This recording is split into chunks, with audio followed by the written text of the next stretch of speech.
Petite vidéo, je vais vous expliquer comment est-ce qu'on va faire. En fait, pour les personnes qui ne sont pas israéliens, comment est-ce qu'ils peuvent demander tout de même l'aide si leur maison a été touchée pendant les attaques de l'Iran. Donc, d'abord, il faut aller sur ce site. Je vais vous mettre le lien dans la description de la vidéo. Vous cliquez ensuite sur Lehagashat Hatvia, donc pour déposer la demande.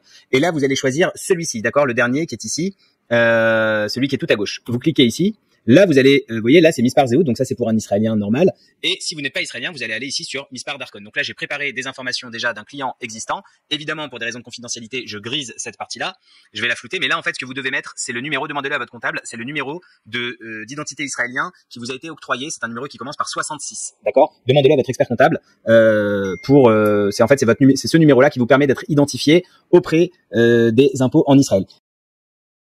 Numéro de passeport. Et là aussi, une petite chose à faire, à savoir, c'est qu'en Israël, ils n'acceptent pas des lettres. Donc, il va falloir en fait remplacer les deux lettres. Vous savez que dans un numéro de passeport en France, il y a 2 chiffres, 2 lettres et ensuite une série de chiffres en règle générale. Donc, en fait, ce que vous allez faire, c'est que vous allez marquer 2 chiffres, 00, et ensuite, vous mettez les chiffres qui continuent. En fait, il faut simplement remplacer les lettres par 00. Et là, vous notez, c'est quoi la date de prescription, la date d'expiration de votre passeport. Donc là, en l'occurrence, c'est le 11 février 2030. Vous cliquez que vous n'êtes pas un robot, vous faites Mcher, et ensuite, bienvenue, vous êtes rentré dans l'espace et là vous pouvez ensuite faire la demande. Donc là, comment est-ce qu'on remplit la demande? À nouveau ici dans le Pirkei Nizok, on va noter à nouveau le numéro de Teudat Zehut de la personne. Alors, j'ai pas mal de fois, il y a des erreurs.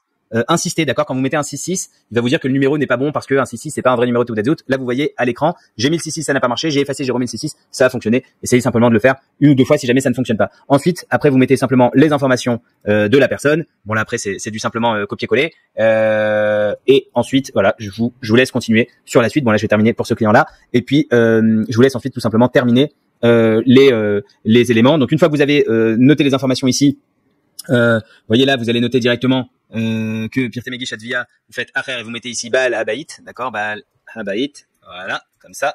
Et ensuite, voilà, je vous laisse continuer les prochaines étapes jusqu'à la fin. Mais en tout cas, ce qui était important, c'est que très souvent, ça bloquait avec pour pouvoir rentrer dans l'espace personnel. Voilà, là ici, je vous ai montré comment est-ce qu'on peut contourner et tout de même déposer la demande. À bientôt et j'espère pour tout le monde des bonnes nouvelles si Dieu veut.